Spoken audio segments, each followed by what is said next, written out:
Nous allons essayer de nous entraîner justement avec cette idée de voir au-delà du corps et voir le bon et le corps qui n'est plus qu'un nombre. Euh, le, voilà. Je vais intégrer aussi des passages de la leçon 121 dans cette méditation. Donc, si vous voulez bien fermer les yeux ou baisser votre regard, commencez à vous intérioriser. Nous allons essayer de mettre en pratique les suggestions, les conseils de notre grand frère Jésus.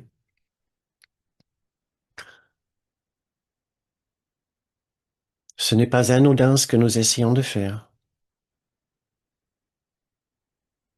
Nous voulons approcher cet instant avec une certaine intériorité en nous invitant à avoir une belle expérience de cette méditation. Si cela vous aide de juste prendre une, un ou deux grandes inspirations,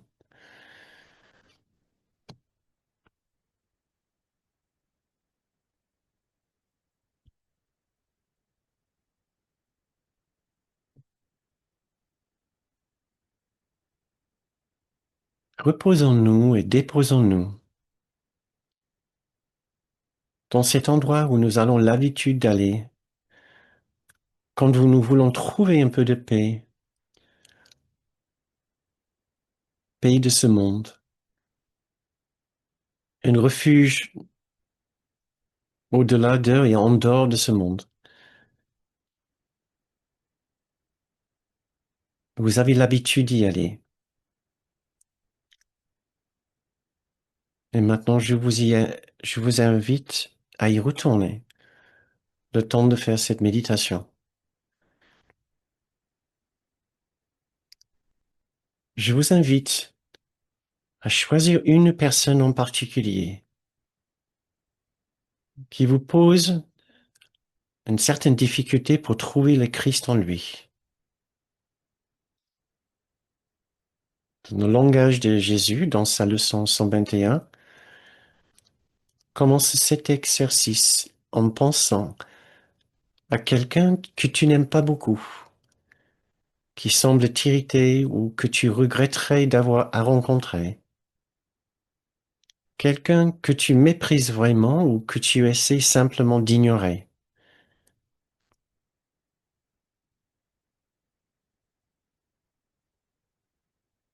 Essayons de voir cette personne dans notre champ de vision.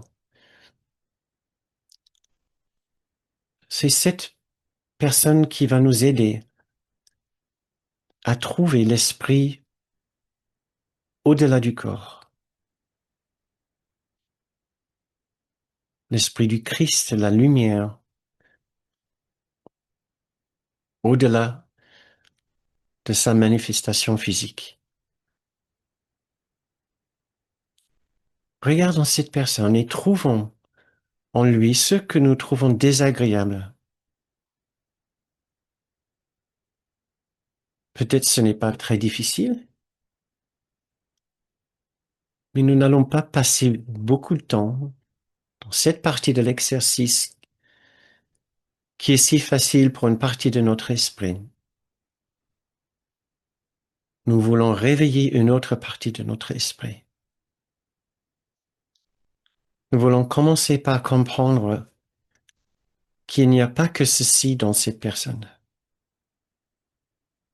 Il n'y a pas que ce qui est désagréable ou ce qui est irritant dans cette personne.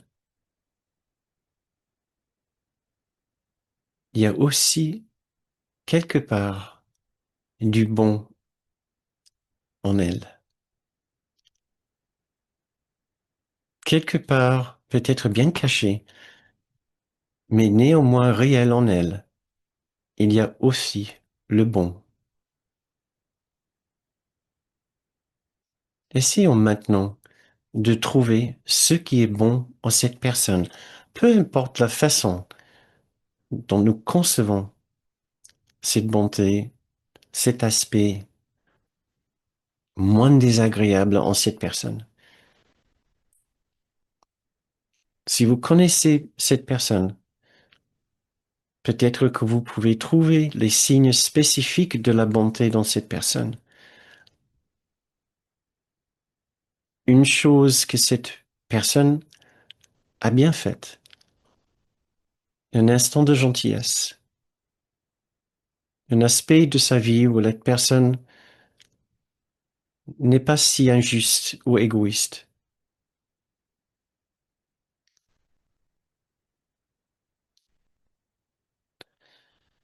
Si vous ne connaissez pas cette personne, imaginez les actes de charité et de gentillesse qu'il a pu offrir à d'autres personnes.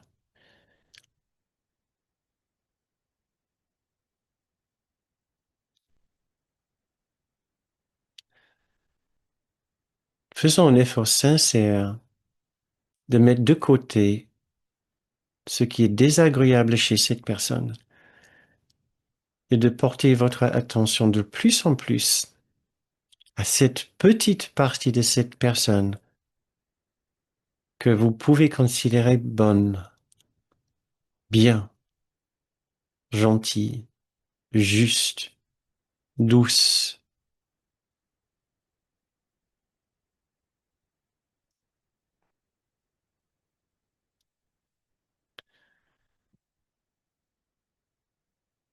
Essayons de porter notre attention davantage sur cet aspect de la personne, au point d'augmenter ses qualités chez cette personne.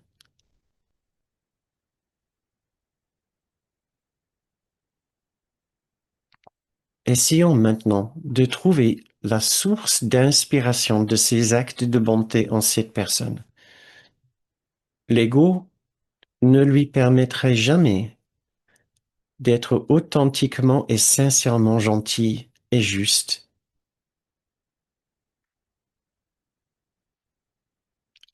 Si ce n'était pas l'ego qui lui a inspiré de tels actes, c'était forcément la présence du Saint-Esprit, de Jésus ou du Christ en lui.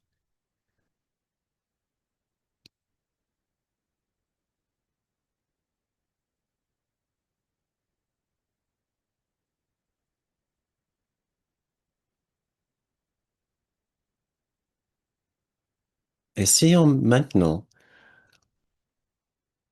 de rendre plus fort ce lien entre cet petit acte de gentillesse et de charité et le Christ en cette personne. Souvenez-vous du Christ en lui. Imaginons maintenant que le Christ soit l'aspect le plus important de cette personne.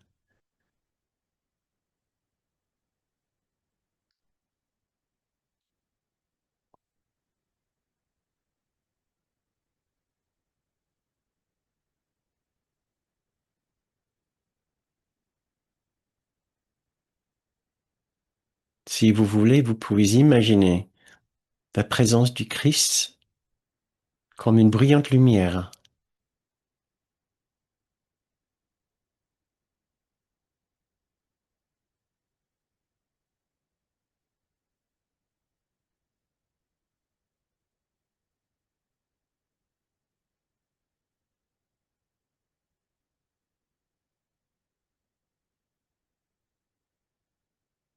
Le Christ est présent dans l'esprit de cette personne. N'ayons aucun doute.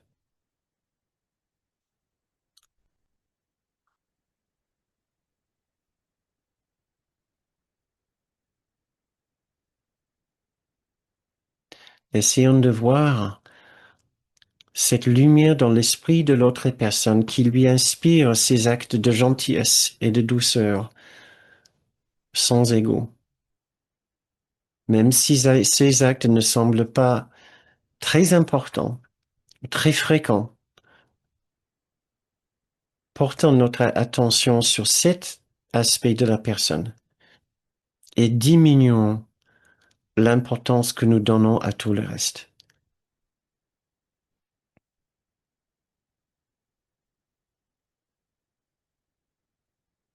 Essayons maintenant de voir cette lumière du Christ plus importante que la présence du corps de cette personne.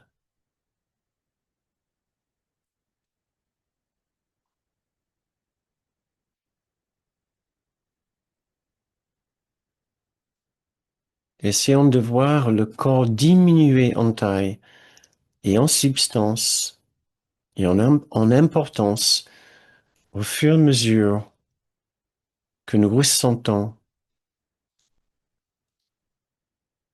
cette extraordinaire lumière dans l'esprit de cette personne.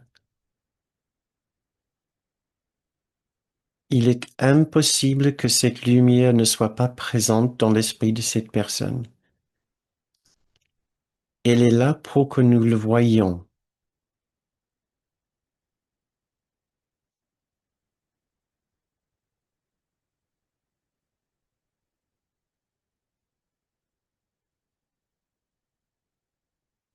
Le corps de cette personne ne peut pas contenir cette lumière du Christ, tout comme nos corps ne peuvent pas contenir la lumière du Christ qui est en nous.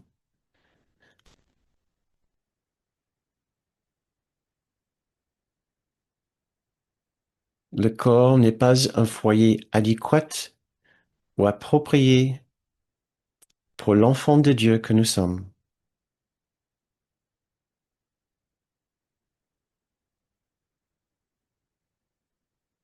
Nous sommes tous infiniment plus grands que ces corps.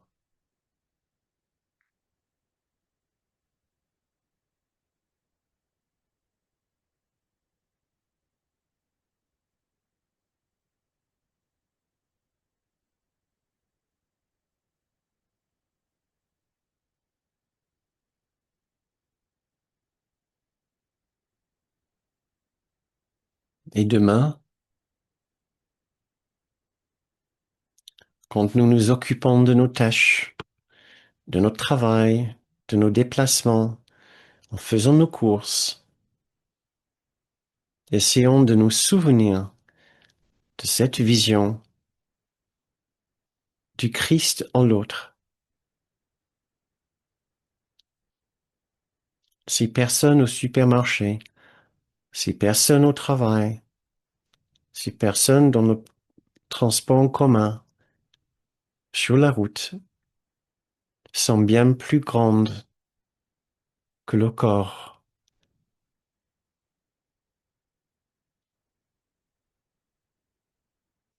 Nous allons continuer à avoir une relation, une communication avec le corps, comme d'habitude.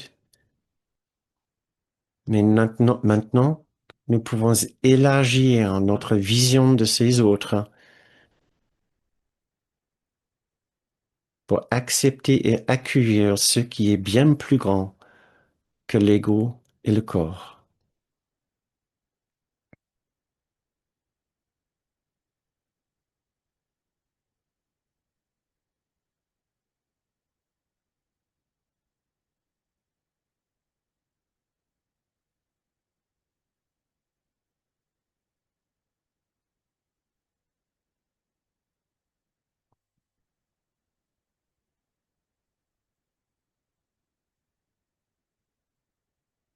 Et maintenant, pour finir cette méditation, je voulais vous relire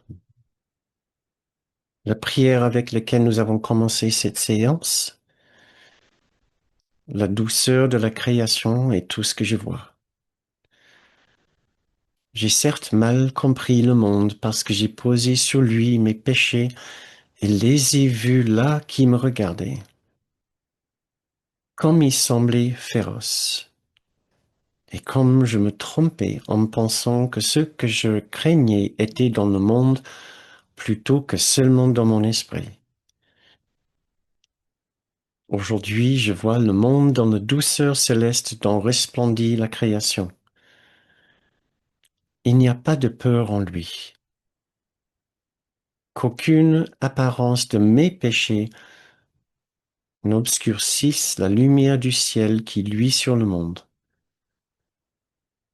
Ce qui est reflété là est dans l'Esprit de Dieu. Les images que je vois reflètent mes pensées. Or, mon esprit ne fait qu'un avec celui de Dieu.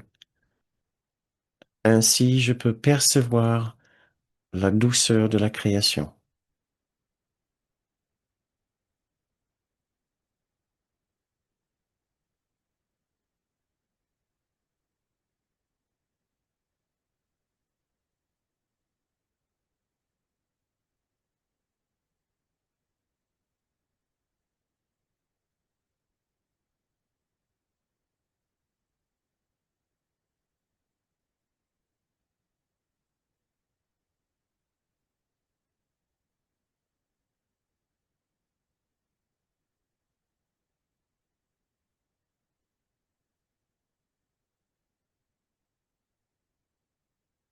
Très bien.